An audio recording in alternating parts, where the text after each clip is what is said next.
Good morning, gang. Happy Tuesday morning. Have you noticed the panic setting in? I'm not talking about amongst Democrat congressmen because, they've got to do whatever they can to stop Trump's cabinet picks. It's not that. I'm talking about the entire leftist world plus the entire rhino world. Panic is setting in big time, and they are definitely afraid of a couple of things. The first one that we all know of course, is the Jeffrey Epstein Files and the Diddy Files. It's amazing how so many people are fleeing to Europe, fleeing somewhere. They're trying to get outside of the long arm of the law. It's like, oh, where can we go? But most telling in that one is the steps that it's taking. We all know Mark Zuckerberg is a complete piece of shit. As crooked as a pretzel and as in bed with the liberal left as you could possibly get. All the screaming for free speech and everything that, of course, the liberals are trying to stop. You had the CEO of Axios out there yesterday berating Elon Musk for calling all of us, those of us who participate in social media and putting stories out, Elon Musk calling us the media, and the guy from Axios was furious about it, that we're not the media, that we all need to listen to CNN and MSNBC and the talking heads on ABC or Fox or whatever. Because that's the media. Ain't the truth, but it's beside the point. But social media, okay, pick one, Instagram, Twitter, YouTube, Facebook, whatever, TikTok, pick something, is where a lot more stories come out and a lot more information is actually shared amongst the people. Whether you know it or not,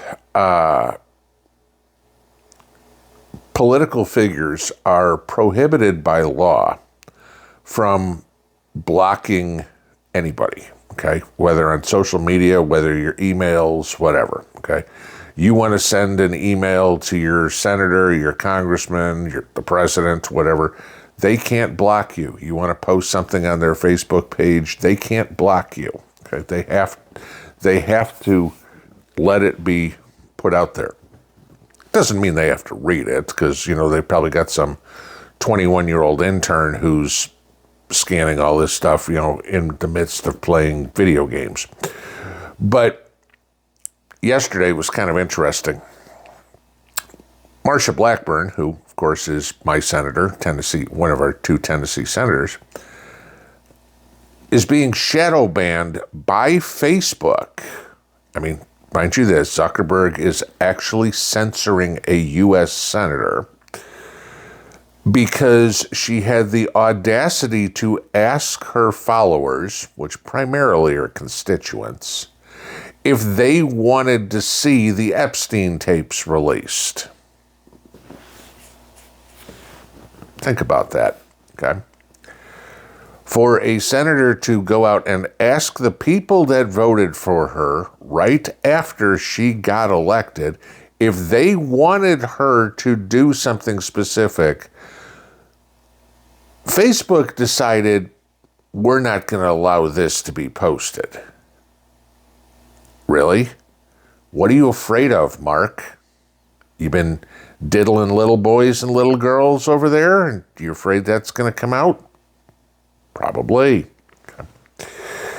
There's probably a whole bunch of people in Washington, in Hollywood, in Silicon Valley, whose names are on those lists, and they don't want it to get out. It would destroy them personally. It would destroy them professionally. And you have to understand, these are all the elites, as they call themselves. I'm sorry, Mark Zuckerberg is about as elite as a cockroach running through somebody's kitchen. Okay. I mean, he's been a loser his entire life. It ain't changed since college, Mark. I don't care how much money you got.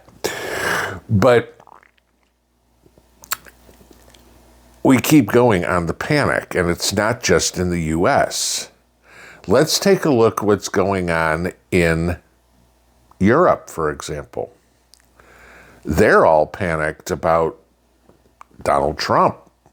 Oh my God, the U.S. is going to stop the money laundering operation in Ukraine. What do? We've got to keep this going. I mean, come on, we've got our Congress, even though we just flipped the Senate, not that they've taken office yet, and kept the House. The people that are still in the Senate right now know that, okay? Yet you have the warmongers, say Lindsey Graham, for example, Republican, or at least so he claims, saying we need to give Ukraine more money. Story out this morning about this is coming out of Poland, most of the money that was sent to Ukraine never made it to the front or an aid. It was all laundered through and kicked back to politicians in numerous countries. The United States, Germany, Great Britain, France. Isn't it amazing how these politicians, I don't care what country, who make low six figures, okay, $100,000, $200,000 in annual salary. Isn't it amazing how all of a sudden they come in and they're worth $14 million in 2 years? How does that happen?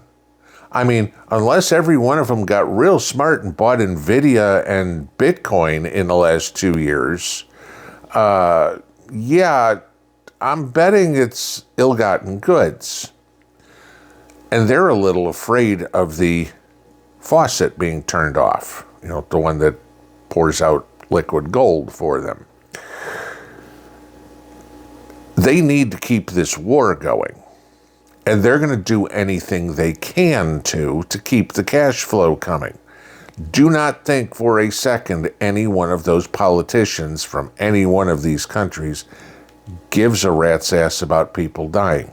I mean, Biden's authorizing the use of anti-personnel mines, right? I mean, let's go back to Princess Diana and her, she'd been dead for 20 plus years at this point, but her big push to get rid of anti-personnel mines because they were all over the place in the former Yugoslavia. But Biden's now saying that we can use them in Ukraine. What are those for? Anti-personnel mines primarily kill civilians. They don't care about civilians. They just care about money. They just care about themselves. This is where the problem comes in. Look at what France and Great Britain announced this week. Is it more and more coming out that Trump's going, sorry, the checkbook's closed. We ain't doing anything in Ukraine. This is your own damn problem. Okay. France and Great Britain are now reconsidering sending troops to Ukraine. We had a Brit who was captured by the Russians this week. Now, we all know there's mercenaries there, so whether or not he was working in an official capacity of the British government is one thing. The fact that he has a British passport, who cares? I guarantee you there's Americans over there with American passports that are working as mercenaries too. Okay, so I think that story gets blown up a little bit, but the governments of France and Great Britain are talking about sending troops to fight Russia. Here's where my question comes in.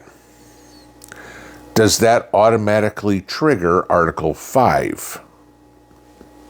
Now, a NATO ally is at war. Does that mean the U.S. is obligated to send troops? All those people that think Trump's crazy for wanting to get out of NATO? No, he's not. He doesn't want loose cannons, i.e. all the liberals that are running Europe right now, making the decision for your kids and your grandkids. Got to follow treaties, got to follow, alliances that we have. That's kind of the whole point of them. But when you don't agree with the decisions, or you're on the other side of the decisions, what's your best bet? You void those treaties. You say, we're out. Okay, not happening anymore. But why is this all being done?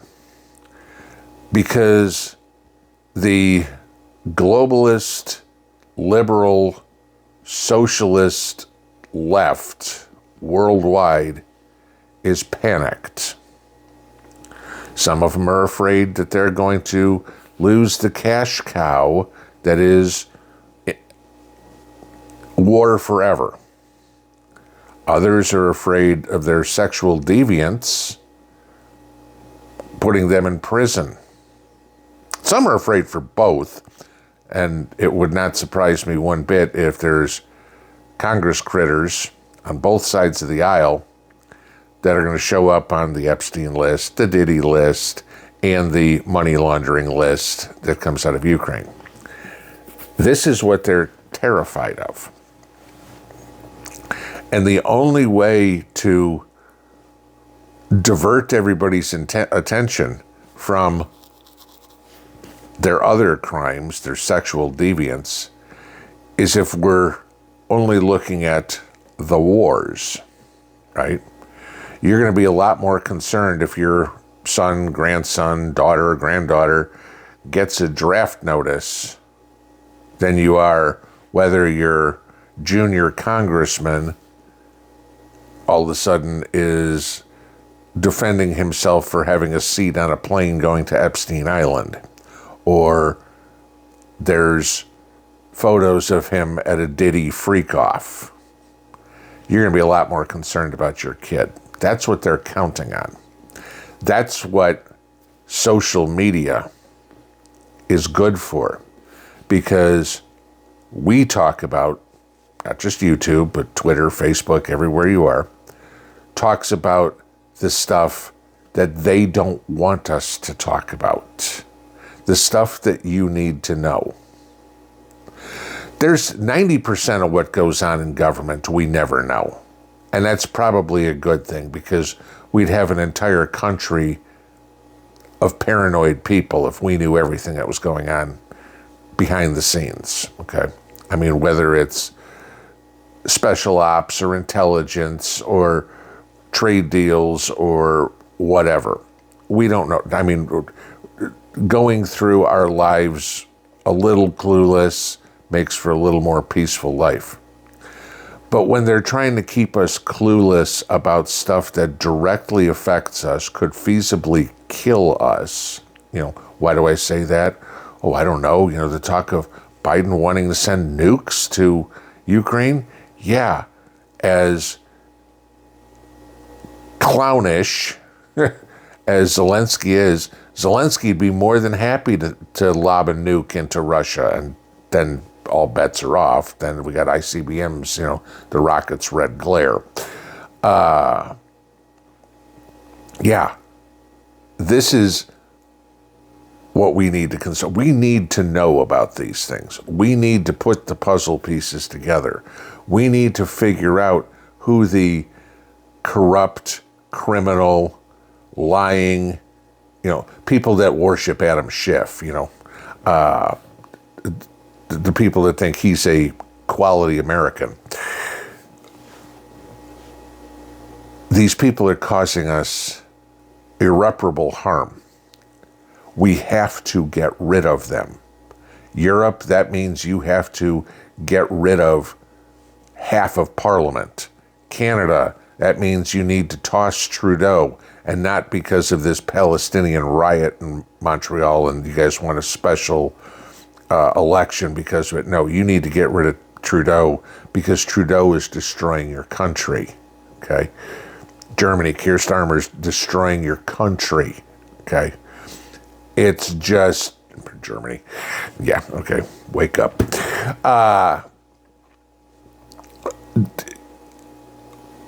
you need to get this out there. When they're censoring senators, people, when we're made to look like, oh my God, they're spreading misinformation. No, I will admit some of the stuff that is talked about on Twitter, on YouTube, is bullshit, of course. But I'd be willing to bet that there is more misinformation, more flat out lies that are reported on CNN, MSNBC, Fox, ABC, PBS, NBC, CBS, the New York Times, the LA Times, the Washington Post, pick one, okay? That there is more erroneous information written or reported there than there is on all of social media. Then you ask about how much is errors of omission. Well, we just won't tell them about that. I mean, there's a big story about some scandal that Biden had going on that he tried to sweep under the rug on Election Day about something in Nevada about a salt tower that was going to be heated up with mirrors, and it was going to provide energy, and it didn't work. Okay, nobody made any money out of it. It's losing money, and Biden tried to sweep this all under the rug. Like, okay, we didn't spend these millions of dollars of taxpayer money for a fool's errand. This is Trump is scared the world. Their globalist, money laundering, no holds barred, we're gods utopia is about to come crashing down. It's going to be a great day when we start seeing a lot of these elites walking the chain gang in an orange suit, hopping off a gray bus, because it's about damn time not just America, but the world takes our planet back. The majority of the people in the world do not want this globalist agenda, yet it's being shoved down our throats. The rest of the world, I hope you're paying attention. The United States said we don't want any part of this and put in a guy to blow it all up. I hope you guys start doing it too. It's the only way to save your country. It's the only way to save the world. Pinball out.